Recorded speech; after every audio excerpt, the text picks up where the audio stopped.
Bonjour à tous, salut tout le monde. In today's video, I'm going to talk about the best movies to watch to learn French. But what movies or TV shows to choose to learn French? Let me show you the ones that I selected for you. Moi, c'est Adèle de Ace French et je suis ici pour vous aider à devenir des pros en français. C'est parti, on y va!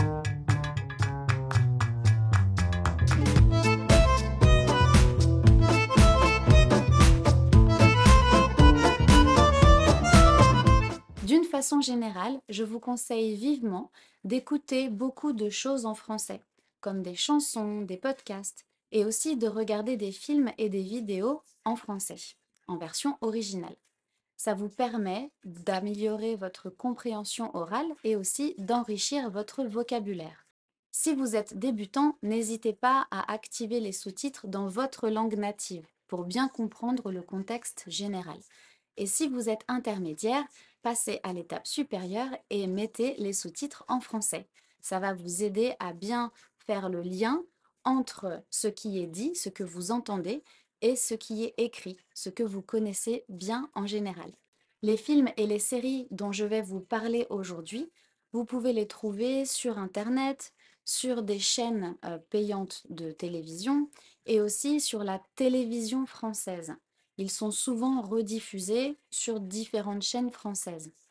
Malheureusement, vous ne pouvez pas avoir accès à la télé française si vous n'habitez pas en France, si votre adresse IP, votre adresse d'ordinateur n'est pas en France. Mais vous pouvez toujours utiliser un VPN pour contourner ce problème. Les films que j'ai choisis pour vous sont des films avec une histoire simple, qui n'est pas compliquée. Parce que si vous voulez bien tout comprendre, c'est important de ne pas regarder un film avec une histoire extravagante et complexe. Donc, je vous propose des films comme des comédies romantiques, comme des films de société qui parlent de sujets assez simples. J'espère que ça va vous plaire. On y va! Le premier film que je vous propose, c'est L'Auberge espagnole. Moi, personnellement, quand ce film est sorti au cinéma, j'ai adoré. Il est sorti dans les années 2000 et c'est un film qui parle de la vie d'étudiants à Barcelone. Ces étudiants sont issus de nationalités très différentes, souvent européennes, et ils vivent tous ensemble en colocation, dans une même maison qu'ils partagent. Donc on suit leurs études, leurs problèmes, leurs histoires d'amour, les différences culturelles entre les différentes nationalités. C'est vraiment très très sympa. L'Auberge espagnole. Voici un autre film qui est sorti en 2011. Il s'appelle Intouchable et j'ai beaucoup aimé ce film également. C'est un film qui parle des relations de travail et d'amitié entre deux hommes issus de milieux très différents. Un homme dans la cinquantaine qui est paraplégique, donc handicapé, et qui est très riche et qui est un petit peu aigri, souvent de mauvaise humeur. Et l'autre personnage, il est incarné par Omar Sy. C'est un acteur français que vous avez peut-être vu dans X-Men ou la série Lupin. Donc cet acteur que j'aime beaucoup, qui lui, au contraire, incarne un personnage issu de milieux plus défavorisés, de banlieues plus pauvres, où il a un caractère plus naturel, plus jeune, plus spontané. Donc, on suit les relations professionnelles et d'amitié qui se créent entre ces deux personnages et c'est très drôle et très touchant à la fois. Le troisième film que je vous propose s'appelle La famille Bélier. C'est une histoire assez émouvante d'une famille dont la plupart des membres sont sourds. Sourds, ça veut dire que on n'entend pas.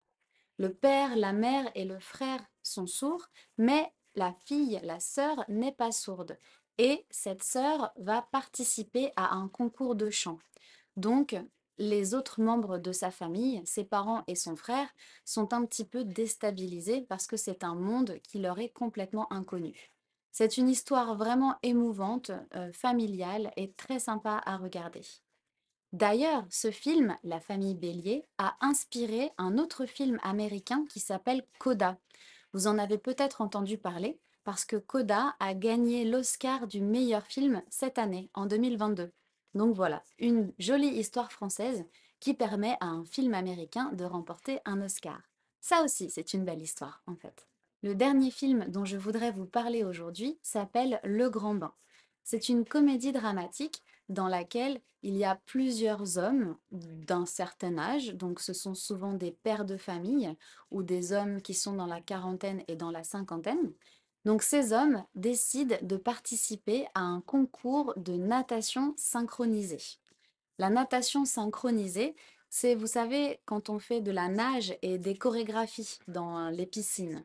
Donc souvent, c'est plus un sport de femmes ou de jeunes filles. Et là, c'est très drôle d'avoir un contexte très différent et de voir des hommes d'un certain âge nager et se passionner pour ce concours. Donc je vous le recommande, c'est vraiment très drôle. Et ce qui est drôle aussi, je dois vous avouer, c'est de voir des acteurs français assez célèbres en maillot de bain dans des situations où ils ne sont pas très à l'aise. Vous pourrez facilement le constater. Et maintenant, quelques séries populaires françaises. La première, vous la connaissez sûrement, c'est 10%. Ça a eu beaucoup de succès à l'échelle internationale, je crois, parce que c'est vraiment très réussi. C'est l'histoire d'agents parisiens qui s'occupent d'acteurs, de chanteurs et d'artistes français. Donc ils gèrent leur travail, ils gèrent leurs relations avec la presse, etc. Et on peut voir souvent des situations très comiques ou très bizarres. Ce qui est très sympa dans cette série, c'est qu'on voit beaucoup d'acteurs français différents et on voit un peu l'envers du décor, c'est-à-dire ce que qu'on ne voit jamais dans leur vie, quand bien sûr on les voit seulement à l'écran, dans un film ou dans une série normale. Donc c'est très sympa dans cette série, cette double relation entre des acteurs qui jouent, mais qui partagent un petit peu aussi, même si c'est une histoire et que ça reste artificiel, leur intimité et leur vie. Maintenant, une autre série française qui a eu beaucoup de succès, Les Revenants. C'est la seule série fantastique française que je vais vous proposer parce que c'est assez rare, je dois l'avouer, que les Français proposent des séries fantastiques qui ont du succès. Donc, ça vaut la peine de la regarder. Il s'agit donc d'une intrigue fantastique qui se passe dans une petite ville de montagne où certains morts reviennent à la vie. C'est pour ça, bien sûr, que la série s'appelle Les Revenants. Une autre série que moi personnellement j'ai adorée, elle s'appelle Drôle. Comme son nom l'indique, je pense que vous pouvez deviner qu'il s'agit d'une série humoristique, avec beaucoup de blagues et d'humour. Dans cette série, on suit l'évolution de jeunes parisiens et de jeunes de banlieue qui veulent faire carrière dans le stand-up. Le stand-up, vous savez, c'est quand on est face à un public et qu'on raconte des histoires personnelles ou des histoires en général qui font rire les gens. Donc, c'est vraiment très sympa à regarder parce qu'il y a de l'humour, de la romance et on peut voir aussi des jeunes issus de milieux très différents. Des milieux plus ou moins défavorisés, des milieux riches parisiens et on voit un petit peu tout ça ensemble et c'est très très sympa. Et voilà pour ma sélection de séries et de films français qui vont vous aider à progresser en français.